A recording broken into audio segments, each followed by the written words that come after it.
আমেরিকার vice president JV Vance সম্প্রতি ভারত সফর করেছেন। তার এই সফরে একবারও বাংলাদেশ প্রসঙ্গ আলোচিত হয়নি। এর আগে আমেরিকার বেশ কয়েকজন কূটনীতিক ভারত সফর করেছেন। প্রতিবারই বাংলাদেশ প্রসঙ্গ তোলার চেষ্টা করেছে ভারত সরকার, কিন্তু এবারে তেমন কিছুই হয়নি। এর মধ্যে আমেরিকার দুজন সহকারী উপমন্ত্রী বাংলাদেশ সফর করেছেন।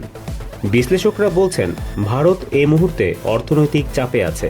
আমেরিকার নতুন ট্যারিফ ভবিষ্যৎ নিয়ে শঙ্কা আরও বাড়িয়েছে। তাই দক্ষিণ এশিয়ার সাথে সুসম্পর্ক স্থাপনের মাধ্যমে নিজের অর্থনীতিকে রক্ষা করাই ভারতের মূল লক্ষ্য। এরই মধ্যে ভারতের প্রধানমন্ত্রী শ্রীলঙ্কা সফর করেছেন। থাইল্যান্ডে বিমস্টেক সম্মেলনেও বাণিজ্য বাড়ানোর কথাই বলেছেন নরেন্দ্র মোদী।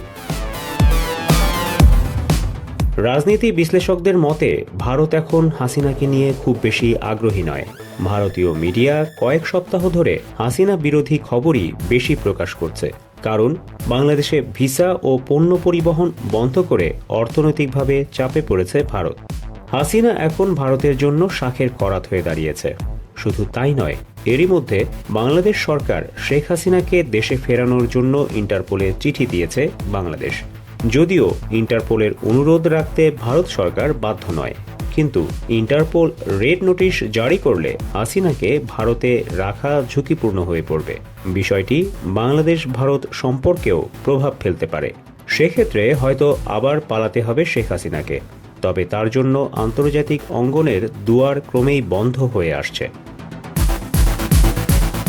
অস্ট্রেলিয়া পলাতক সাবেক প্রধানমন্ত্রী শেখ হাসিনাকে দেয়া ডক্টরেট ডিগ্রি বাতিল করতে যাচ্ছে বলে জানিয়েছে সেখানকার গণমাধ্যম। 1999 সালে অস্ট্রেলিয়ান ন্যাশনাল ইউনিভার্সিটি শেখ হাসিনাকে ডক্টর অব লজ ডিগ্রি দিয়েছিল। হাসিনাকে দেয়া সেই ডিগ্রি বাতিল করার জন্য পর্যালোচনায় বসেছে বিশ্ববিদ্যালয়ের অনারারি কমিটি। অস্ট্রেলিয়ার দৈনিক ক্যানবেরা টাইমস লিখেছে, পূর্ণাঙ্গ পর্যালোচনার পরই বিশ্ববিদ্যালয় কর্তৃপক্ষ সিদ্ধান্ত নেবে শেখ হাসিনাকে দেয়া ডিগ্রি বাতিল করা হবে কিনা। ক্যানবেরা টাইমস লিখেছে, অস্ট্রেলিয়া ন্যাশনাল ইউনিভার্সিটির ইতিহাসে ডিগ্রি বাতিলের মতো ঘটনা আর ঘটেনি। বিশ্ববিদ্যালয় কর্তৃপক্ষ এ বিষয়ে একটি নির্দিষ্ট প্রক্রিয়ার মধ্যে কাজ করছে। পর্যালোচনা শেষে চূড়ান্ত সিদ্ধান্ত জানাবে বিশ্ববিদ্যালয়।